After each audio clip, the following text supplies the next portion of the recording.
Happy Families podcast. It's the podcast for the time-poor parent who just wants answers now. And so it almost is like a global experiment, putting smartphones and devices and social media in the hands of children from literally their toddler years. And this is the first generation to have that. And now here's the stars of our show, my mum and dad. G'day, this is Dr. Justin Coulson, the author of a bunch of books about raising happy families like Misconnection, Why Your Teenage Daughter Hates You, Expects the World, Needs to Talk, and 21 Days to a Happier Family.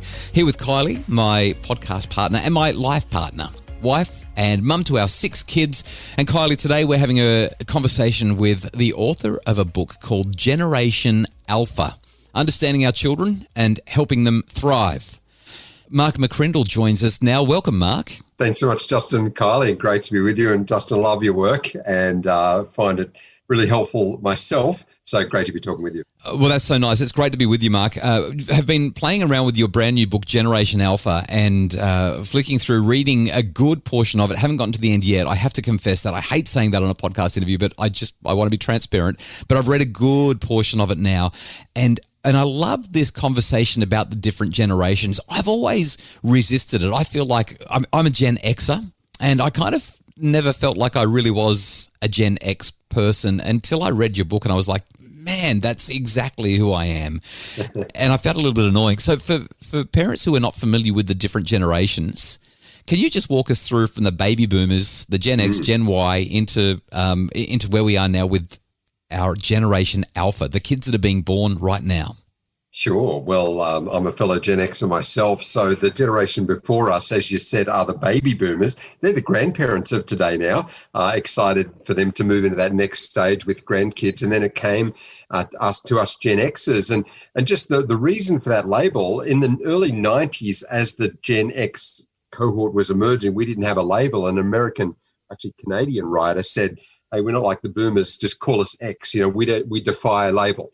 And that anti-label became the label, not only for Generation X, but then Generation Y, also called the millennials. But the Gen Ys are now hitting their 40s. So they are in the parenting years right in the middle of it. And then we get to Generation Z, which are the teenagers and 20-somethings. And we got to the end of the alphabet. And so a few years ago, I was looking at all this, thought, well, we need to think about this next generation because they're about to be born. And I just followed the scientific approach, which is using the Greek alphabet. So Generation Alpha are those born from 2010 through to 2024. So obviously the children, young children of today, and will continue to be born. 6,000 of them being born in Australia every single week, and they'll be quite a large generation in the end. So, Mark, I've got a question for you. How do you characterise millennials? I mean, they're our main parents of today's children. Yeah, the little ones, yeah.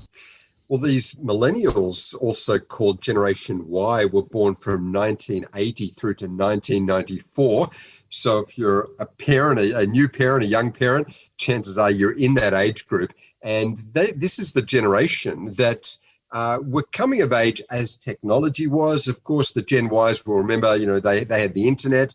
They even had very early devices, pretty much laptops, but they didn't have the digital technology that their children are now having, these Gen Alphas are having. And so these millennials were different to us Gen Xers. They were a bit more globally connected, a bit more into the technology, had mobile phones from a young age, but not the smart devices of today. So even between the Gen Ys and their children, there's quite a digital gap. Mark, that brings us to the reality that children today, this Generation Alpha, are pretty much born with a screen in their hand. People have always joked about that as we were growing up even. These kids were addicted to screens, but nowadays kids, it's such an integral part of their life. And in Generation Alpha, you talk about the great screen age. Can you tell us what you discovered in your research about kids today who are being raised in this technologically advanced world? Well, they definitely are this digital, globally connected, screen-based, technology-saturated generation. And as you say, born into this world of screens, that's literally the case, because the year they began being born, 2010, was the year that the iPad came out, the first of the tablets, and the year that The word of the year was the word app, the year that Instagram was launched. So it tells us something about the visual and social media world that they have only ever known. And so it almost is like a global experiment, putting smartphones and devices and social media in the hands of children from literally their toddler years. And this is the first generation to have that. So the touch screen, the interaction of that, social connection through device, and really the compulsive nature of the gamification of their world is at a whole new level for this young generation. It's so funny hearing you say that. When we talk to our kids about life when we were growing up, they can't conceive, literally cannot conceive of the idea that Google wasn't a thing and that we didn't all have laptops or a computer in our pocket. It's just so foreign to them. When we come back after the break, we want to ask you, Mark, a little bit about what it's like to be a parent for Generation Alpha. The kinds of things that kids need because of the world that they've been born into. And we also want to find out a bit about what's going to happen for them from a work perspective. Everyone always talks about the incredible pace at which the workplace is changing. That's coming up in just a sec. It's the Happy Families Podcast. For a happier family, try a Happy Families membership, because a happy family doesn't just happen. Details at happyfamilies.com.au. It's the Happy Families Podcast, the podcast for the time-poor parent who just wants answers now. And today we're talking with Mark McCrindle, author of Generation Alpha. Mark, I'm thinking about our children today and the pressures on them to perform and to learn in ways that we've never seen in the history of humanity. And I'm wondering what implication this has on them as they move through their studies and into the workforce. What does your study actually show us about education and the things that we need to know as parents to help our children move through their education process? And into the workforce. Well, this generation is going to have more jobs than ever before. Our estimation is 18 separate employers in their lifetime, and across an estimated 6 different careers. So they will be lifelong learners. They'll have to upskill and retrain as they go along. They will have to remain ever nimble to adjust and adapt as they go, and they'll work in jobs that don't yet exist, just as some of them are working in jobs now, some of the school leavers, that didn't exist when they began their schooling, cybersecurity or app development or robotics or virtual reality, blockchain, whole new areas and industries have emerged in the last decade, and that will continue to be the case. So having some digital literacy is useful, but even more than that, having the people skills is going to be essential. Being able to be creative and resilient and adaptive and adjust as their career goes along will be essential. Because the fact is that if they're really good at coding and technology, but not so good on the life skills, the character and the people skills, well, they're going to have a challenge, because anything that can be automated will be. Anything we can get computers to do in the future, we will. But computers and technology is not great at that human interface and understanding complexity and making decisions in an era of ambiguity. And that's that decision-making, that innovation, that entrepreneurialism is what we need to equip our children with to thrive in an unknown future. Mark, that's a really nice link into the question that I was going to ask, and that is, if I'm a parent raising a Generation Alpha child and I know what you've just told me, that is that most work will be able to be done by robots, and it's the quality of our interpersonal dynamics, our ability to have empathy, to work with people, to lead, to be resilient. What are the kinds of things that parents need to be focused on to give their children the very best opportunities as they launch into adulthood in another 10, 15, 20 years from now? A lot of parents are really focused when it comes to education on looking for an outcome that will create a holistic development in their child. And I think that's important. They don't just want the numeracy and literacy. They don't just want better and better exam results. They want their child to develop in perhaps music or artistic areas. They want them to develop spiritually. They want them to develop socially and with sporting or coordination skills. And I think that's important. That's essential.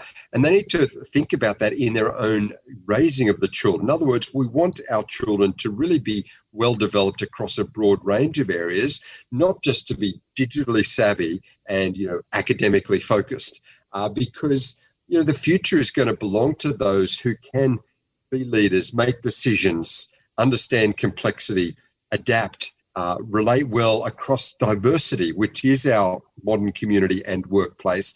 And that is best developed by getting a range of experiences, going, to camps and having broader experiences, whether that be in sort of social contexts or youth development programs, being able to engage in the outdoors, not just spend all of the time on screens and indoors. So if we can give our children these broader experiences, that will set them up well to holistically flourish. Mark, I know that there's more that we could talk about with Generation Alpha, but I really want to pick you up on some of the things that you've highlighted there because of just the supreme importance of what you've highlighted and the fact that our world seems to be moving away from much of what you've described. We seem to be pushing for early specialization. We seem to be focusing our children on early technical skills. They're not getting that holistic childhood because we're so focused on unintentionally applying pressure with the best of intentions so that they can be successful. But it doesn't seem to me that as parents in today's increasingly busy, pressured world, that we're getting that right. When you were doing your research, did anything stand out to you along those lines that you could point to that might be helpful for parents to maybe pull back a bit where they need to and get the balance right? Yeah, definitely. And I think it is particularly around controlling or at least bracketing the use of screens in their world, because we found in this research that 75% of the discretionary time, the after school, after chores time that children have is spent on screens. So if you give your child a choice or if you give them free time, they're going to grab the screen. That's the go-to. It's easy. It's addictive in terms of its interaction. And therefore, if we can constrain that somewhat, it'll free up space to do those other things so that they can holistically develop, which is so key. And we say in the book, we've got lots of tips in it, but partly it's things like setting the example ourselves. A lot of the times, we sort of say, hey, off the screen while we're scrolling through something. If we can put them to bed the way our grandparents did, a good old story and reflecting on the day. If we can have maybe a reset, maybe we're all just too screen addicted. Maybe we have screen-free Sundays, or maybe we have a 3-day break in the holidays where there's just no screens. Maybe we use the screens, but we have a shared screen experience. Hey, we're going to watch a family movie night on Friday night instead of everyone just dissipating off to their own screen experience. We put in the book a 4-letter acronym that came through the research that might help parents, DCBA, and the D stands for delay the access to the device or just limit the device use.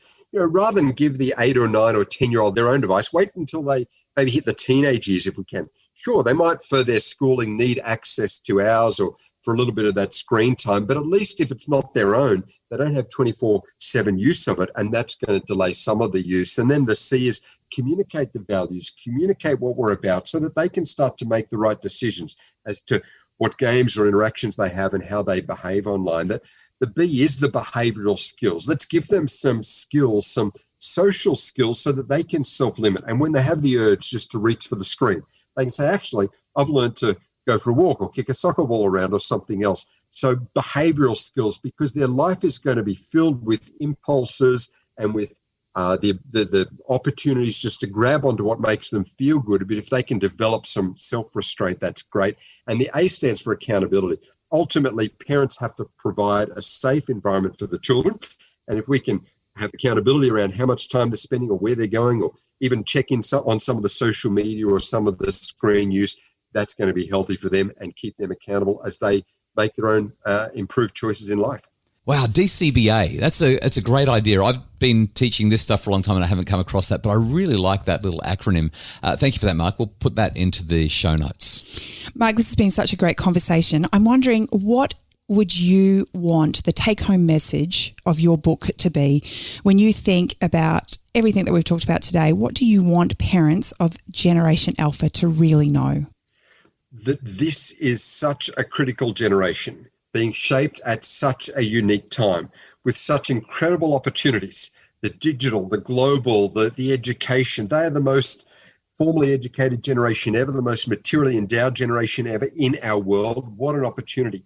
And we also, as parents or educators, as those in their world, have this unique window of opportunity to shape them, because if we don't, society will. and the screens and the devices will. And that's not necessarily going to be in accordance with what we would want as an outcome.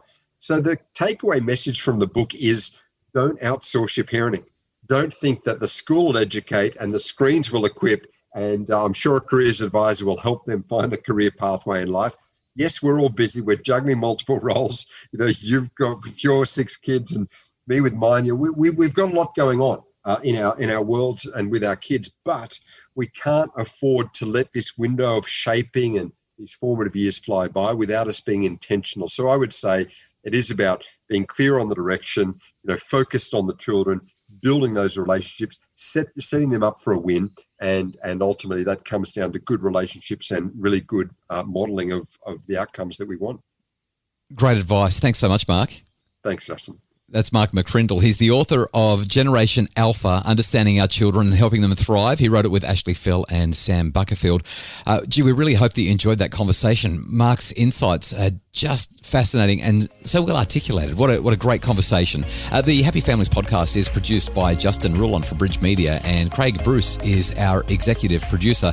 Next week, we'll be having a conversation with Kimberly Ewards. She's written a brand new book about separation and divorce. We get so many questions via podcasts at happyfamilies.com.au from parents who are going through some real struggles with their families, and in so many cases, unfortunately, feeling a need to separate their families. And Kimberly Ewards is going to be talking about her research and the things that she's learned about what gives us the best possible outcomes in those extraordinary and very challenging circumstances. So please join us for that.